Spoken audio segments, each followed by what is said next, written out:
Et si le prochain grand artiste béninois, celui qui fera vibrer nos cœurs et rayonner notre culture au-delà de nos frontières, était assis en ce moment même sur les bancs d'un collège en train de faire un cours de français, de mathématiques, d'histoire, géographie ou de je ne sais quoi d'autre, eh bien c'est précisément le pari audacieux que fait le gouvernement à travers les classes culturelles. Derrière cette initiative, un objectif clair, offrir aux jeunes talents un véritable cadre de formation artistique au sein même des établissements secondaires, piano, guitare, trompette, batterie, mais aussi théâtre, peinture ou danse, tout y passe. Des encadreurs passionnés accompagnent les élèves, les guident, les forment et surtout les révèlent. Nous allons vous entraîner au cœur de cette belle aventure humaine et artistique, là où chaque élève inscrit dans ce programme est une étoile potentiel. Et justement, Karamat Agbataou a fait une immersion au cœur des classes culturelles et nous embarque surtout dans le monde des musiciens.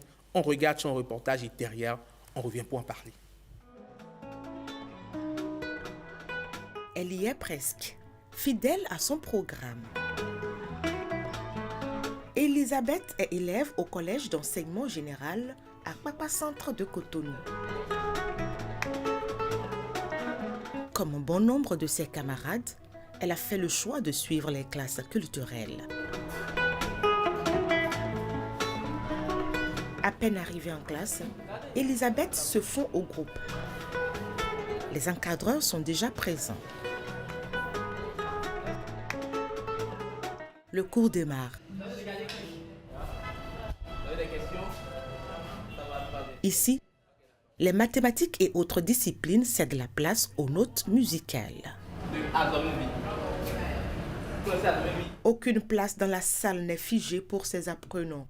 Un changement de position peut intervenir à tout moment.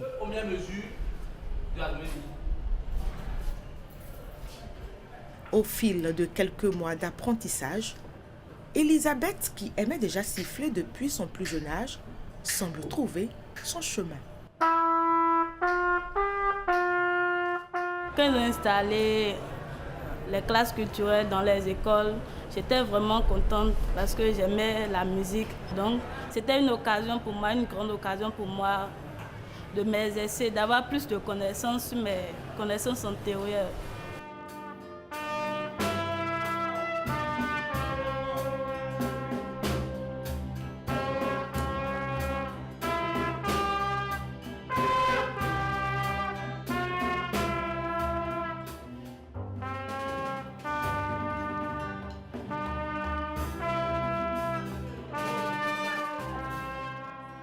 On apprend aux apprenants à jouer à la guitare, au piano, à la trompette et à la batterie. Quelqu'un qui est initié peut décider demain de devenir artiste. Vous savez que ça développe l'esprit esthétique, ça permet de mieux travailler en groupe. Moi qui suis ici, j'ai été chef d'orchestre du lycée technique au Coulibaly. Ça ne m'a pas empêché aujourd'hui d'être en train de travailler ici. J'avais disposé d'une chaise pour s'asseoir, une chaise quoi. J'ai mis un balai, le balai qu'on prend pour balayer en classe. C'est ça que j'ai mis sur la chaise et je prends 2 règles pour jouer. Ma première batterie, c'était ça. Et je tapais du pied sur le sol comme ça. Aujourd'hui, ils ont le matériel disponible déjà. Ils ont des partitions devant eux et ils jouent. Ils interprètent ce qui est écrit sur le papier. Et ce qui est écrit sur le papier, c'est universel.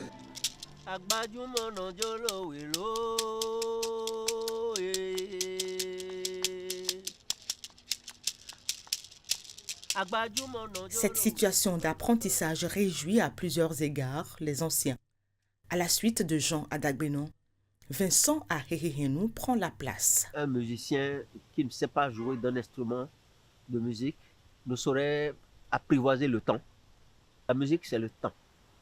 Quand vous commencez par un instrument avant de venir à la chanson, vous êtes parfait. Seul membre encore vivant de l'emblématique groupe Polyrythme. Nos chansons d'il y a 50 ans, 60 ans, voyagent aujourd'hui et nous font vivre. C'est ce que je voudrais pour mes enfants. Travailler pour que ce que vous avez fait travaille pour vous demain.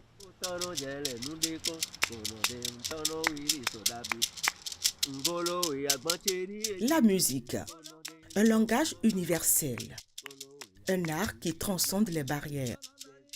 Plus elle est originale, mieux elle vaut. Chercher à se singulariser dans cet art serait un atout personnel et une fierté nationale. Les classes culturelles, musicales, donneraient-elles toutes les armes à ces apprentis? Sont-ils ainsi partis pour assurer la relève? Des interrogations auxquelles les années à venir apporteront des réponses.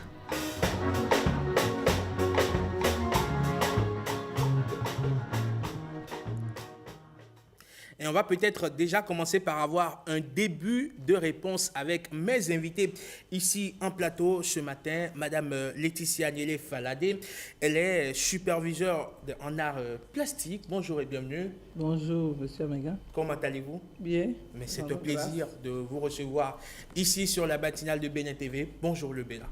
C'est un plaisir. Et en face de vous, Stanislas Degbo, il est superviseur danse. Bonjour et bienvenue.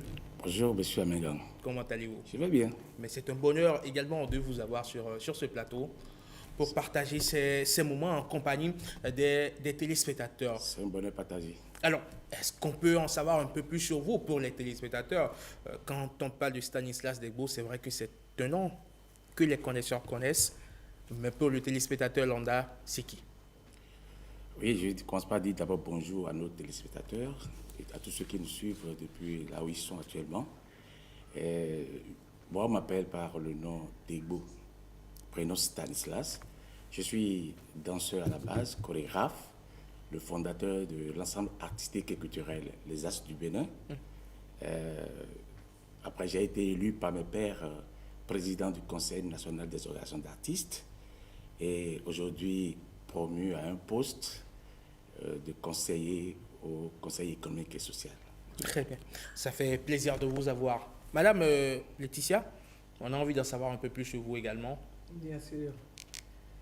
Laetitia Niélé Faladé, épouse. Je suis tellement habituée à la fois, qui dit Laetitia, qui dit Niélé, qui dit Madame Faladé, c'est la même personne. Donc, je suis plasticienne. J'ai fait l'école supérieure des beaux-arts d'Alger. D'accord. J'ai enseigné et je continue d'enseigner le dessin et les arts plastiques. J'ai été cadre du ministère en charge de la culture. Aujourd'hui, superviseur des classes culturelles en arts plastiques dans le département de l'Atlantique. Vous cumulez au total combien d'années d'expérience dans ce monde? Depuis l'année scolaire 1990-91. Donc on parle de presque 35 ans, oui. On ne parle de plus de 35 ans Oui. Que vous êtes dans ce milieu-là. Oui. Et justement, vous avez suivi le reportage de Karamat Agbataou qui s'est intéressé à un pan de la question, notamment la musique. Oui. Est-ce que cet enthousiasme qu'on a observé auprès des apprenants, c'est ce qui est réel sur le terrain? Ou c'est parce qu'ils ont vu la caméra, tout le monde veut sourire? Non, non, c'est effectif. D'abord, on n'oblige aucun apprenant à intégrer ou à s'inscrire dans une classe culturelle. D'accord. C'est parce qu'ils veulent. Et je crois que nous sommes dans un pays où il n'y a pas d'école. Les élèves qui ont eu cette opportunité l'ont vite saisi pour l'apprivoiser. Et c'est très important. Ils sont heureux d'être en classe culturelle, quelle que soit la discipline. Il y en a même qui veulent faire plusieurs choses à la fois, mais le temps ne le permet pas. À la même heure, oui, et à la même heure, il y a classe sportive. D'accord. Donc c'est au choix. Soit on est en culture, soit on est en sport. D'accord. Alors, Stanislas, dites-nous concrètement, quel est votre rôle au quotidien auprès des apprenants? Oui, aujourd'hui, moi, j'assure la supervision au niveau de la session danse dans tout le littoral. Comme vous le savez, il y a plusieurs acteurs de mon secteur qui ont été déployés sur tout le territoire national pour assurer quand même la formation de nos enfants. Et puisque nous, on avait été recrutés en tant que déjà formateurs des formateurs, et nous avions eu le privilège de réaliser tout un programme que devaient normalement suivre les encadreurs. D'où la nécessité d'avoir la supervision pour qu'il y ait du suivi dans l'exécution du programme. Et c'est ce que nous faisons actuellement. Et à quoi ressemble une journée type d'un encadreur, par exemple? Journée type. L'encadreur, d'abord, avant d'aller au cours, doit pouvoir préparer sa fiche, comme ça se passe dans l'enseignement normalement, suivant le curricula déjà réalisé par les formateurs. Donc, il prépare sa fiche, il sait ce qu'il veut faire en apprentissage par rapport à la danse, il les décline en activités et il va sur le terrain, il constate la présence des apprenants, il fait la prise en main des apprenants. Et ensemble, à partir du système que vous connaissez qui est pratiqué au Bénin dans l'enseignement, je vous ai parlé de l'approche par compétence, entre encadreurs et apprenants, ensemble, ils choisissent la danse qu'ils vont apprendre et qui est de leur aire culturelle. C'est très important. Chaque encadreur qui est déployé sur le terrain doit quand même faire référence à toutes les danses exécutées dans l'aire culturelle où il exerce son métier. D'accord, donc si je suis à Savalou par exemple, je dois pouvoir leur enseigner le Tiangoumé, c'est ça? Oui, ce n'est pas l'encadreur qui choisit. Comme je l'ai dit, c'est ensemble avec les apprenants. Les apprenants, ils leur demandent par exemple, ok, voilà, nous sommes à Savalou, dans votre localité, quelles sont les danses qui sont exécutées chez vous? Les enfants vont citer un certain nombre de danses et l'encadreur va leur dire, quelle est la danse que vous aimez pratiquer le plus? Les apprenants choisissent et c'est à partir de ça que lui, il commence par faire son travail de formateur, en donnant les techniques nécessaires d'exécution de cette danse à ses apprenants. D'accord. Alors, vous y consacrez combien de temps par semaine à cette activité? D'abord, les apprenants sont répartis en deux groupes. Le niveau 1 et le niveau 2. Le niveau 1 dispose de 2 heures par semaine et le niveau 2 de 3 heures. Le niveau 1, c'est le premier cycle et le niveau 2, c'est le second cycle. Mais il faut constater que sur le terrain, ceux qui veulent vraiment sont là les 2 jours. D'accord. Ils sont là les 2 jours. Et comme l'encadreur doit s'adapter à son environnement, les encadreurs arrivent à gérer les 2 groupes, les 2 fois, quand la chose est possible. Et les programmes qui sont exécutés, comment est-ce qu'ils sont construits? Est-ce que vous suivez, est-ce qu'il y a des curricula de formation qui ont été conçus pour ce programme? Autant on peut donner des cours d'histoire géo, on sait que cette année, on va apprendre, on va donner des cours sur le royaume du temps romain, on va parler du X et du Y. Absolument. Nous sommes en classe culturelle pour l'initiation de nos apprenants. Donc, nous ne sommes pas encore en train de former des artistes, mais nous amenons nos enfants, nos apprenants, nos élèves à aimer, à connaître les b.a.-ba de l'art qu'ils ont choisi. Et là, nous avions, pendant la période où nous avions travaillé sur les curricula, nous avions ciblé et travaillé sur les programmes. En art plastique, par exemple, nous avions le dessin, qui est la base de tout, la peinture, la sculpture dans toutes ses formes, la calligraphie, le graphisme, les arts textiles, la photographie. Donc tout ce qui est malléable, visuel et qui participe d'une certaine esthétique, oui, nous amenons les apprenants à s'en occuper. Et comme l'a dit tout à l'heure, toutes les classes culturelles travaillent sur la base d'une fiche pédagogique. Et par rapport au temps réparti, quand j'ai 2 heures de cours, je dois pouvoir programmer ce que je dois faire pendant les 2 heures. Mieux, en art plastique, ils sont 2. Vous voyez, toutes les disciplines que j'ai citées en art plastique, c'est beaucoup. Quelle que soit votre expertise, il n'est pas évident que vous soyez brillant dans toutes disciplines. Être à 2 permet de pouvoir travailler ensemble avant le cours, s'entendre pour pouvoir apporter quelque chose aux apprenants. Donc, pendant les 2 heures, j'essaie de répartir à peu près 2 heures, les premiers moments, les premières minutes, la prise de contact. Ensuite, on fait un testage sensoriel. D'abord, l'apprenant sait avant le cours de quoi on doit parler. Et nous enseignons, il y a un cours sur l'environnement culturel. Ça rejoint ce que M. Degwa dit. C'est pour vous dire que quelle que soit la discipline, les disciplines, nous travaillons sur l'environnement culturel. Figurez-vous que tout le monde fait du dessin, tout le monde fait de la peinture. Et tout le monde veut ressembler, veut travailler selon ce qu'on voit à la télé en Europe. Mais c'est faux. Nous insistons à ce que les encadreurs et les apprenants réalisent ressemblent, identifient leur milieu culturel. Très bien. Alors, Monsieur Degbo, dites-nous, est-ce que vous avez déjà repéré des élèves qui vous ont bluffé? Ils sont nombreux.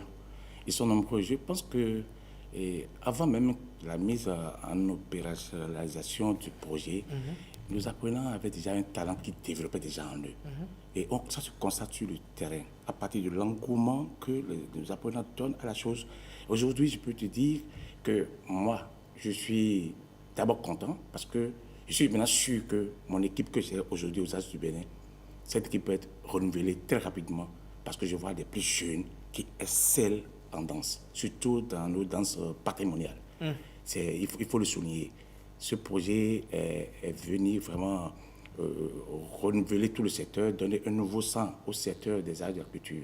Donc aujourd'hui, dans nos écoles, dans nos collèges, dans le littoral, il y a un nombre intéressant d'apprenants qui peut exécuter toutes les danses du littoral, je vais dire. Alors, et comment est-ce que vous arrivez à détecter leur talent? Qu'est-ce qui vous fait dire, ah oui, ce jeune, il a quelque chose de spécial? Parce que d'abord, ça commence par le fait que l'apprenant doit reconnaître les fondamentaux de la danse. Qu'est-ce que je mets dans les fondamentaux? Il y a le temps, il y a le corps, il y a l'espace. Si l'apprenant peut déjà reconnaître le temps des rythmes et de pouvoir poser les pas de base, tout de suite, je peux dire qu'il est déjà en voie d'être un meilleur danseur. Parce que c'est le temps qui détermine tout chez nous autres. Et après, l'exécution de la danse même, dans le corps, dans les déplacements, l'utilisation scénique, tout ça démontre de ce que cet enfant a un talent ou pas. Voilà, c'est comme ça que nous arrivons quand même à détecter ces talents-là, parmi tant d'autres. D'accord. Alors, Madame Faladé, quand vous vous rendez dans les écoles et que vous observez ces apprenants qui ont de l'engouement, qui ont de l'enthousiasme pour ces classes culturelles, qu'est-ce que vous vous dites? Ah, bientôt c'est les vacances, comment est-ce qu'on fait? En fait, l'artiste ou l'apprenant artiste ou l'amateur artiste n'a pas de repos. Ni de retraite. Est-ce que vous continuez pas de travailler? C'est là la question, justement. Oui, vous continuez pas de travailler même pendant les périodes de congés ou de vacances? Nous travaillons. Le travail n'est peut-être pas officiel, mais l'encadreur qui a un impact sur son apprenant est disponible à l'accompagner à tout moment pour améliorer ce qu'il a en lui, ce qui est inné en lui. Donc, pendant les vacances ou non, c'est pour ça que moi j'ai même peur. Il ne faudrait pas que ce projet s'arrête. Parce que même si ça s'arrête, les encadreurs doivent être en mesure de tenir le flambeau. Figurez-vous, quand nous étions jeunes au collège, nous avions fait les classes, les coopératives scolaires. Et il y a eu beaucoup de talents qui sont sortis de ces classes culturelles. Donc c'est une chance aujourd'hui pour que pendant les vacances ou non, le travail continue. Et effectivement, dans les ateliers des encadreurs, beaucoup d'apprenants continuent de travailler. Les parents qui comprennent quelque chose à cela les encouragent. C'est ça, les encouragent. Vous savez, les classes culturelles ne se déroulent que dans un seul établissement par commune. Les parents et les apprenants en demandent vivement que la chose se multiplie pour qu'on découvre les merveilleuses réalisations de nos enfants. Vivre la culture. Très bien. Ça, c'est une magnifique conclusion que vous venez là de faire. Monsieur Degbo, si vous devez dire en une phrase pourquoi ce travail vous passionne, que diriez-vous? Oui, ce travail, ma passion pour ce travail est d'abord ma santé. Je dis bien ma santé, parce qu'aujourd'hui, quand vous êtes danseur, l'exercice que vous faites tous les jours en exécutant la danse vous maintient dans la bonne santé. Et c'est la bonne humeur. C'est pourquoi chaque fois que je passe dans les collèges et que j'ai la chance de rencontrer un parent, je dis permettez à votre enfant de participer à ces cours parce que ça contribue énormément à sa santé. Puisque la danse, avant tout, c'est une activité physique. Ça, c'est la première passion. La deuxième, c'est que je me plais tout le temps de me retrouver sur une scène, en face d'un public, et de démontrer ce que je sais faire. Ça a été toujours un plaisir pour moi. Aujourd'hui, maintenant, vous êtes dans la transmission également. Exactement. D'accord. Très bien. Alors, on va vous dire remercier, on va vous dire merci d'être venu sur Bonjour le Bénin, partager cette expérience que vous avez avec les enfants dans nos différentes écoles. Et on va espérer que ce programme des classes sportives puisse s'élargir à plusieurs écoles dans une même commune, parce qu'on se dit, alors, et les talents qu'il y a dans les autres écoles, qu'est-ce qu'on en fait? Je peux ajouter quelque chose rapidement. Nous avions dit que les classes culturelles participent à l'initiation des enfants. Après, c'est que ces enfants vont avoir l'opportunité à l'université ou dans d'autres écoles de perfectionner. D'abord, ça leur permet de choisir, de connaître la diversité de l'art, de choisir un créneau et de se former vraiment. Et nous remercions, ça cadre bien avec le cas de l'actuel gouvernement, et beaucoup d'infrastructures sont réalisées aujourd'hui.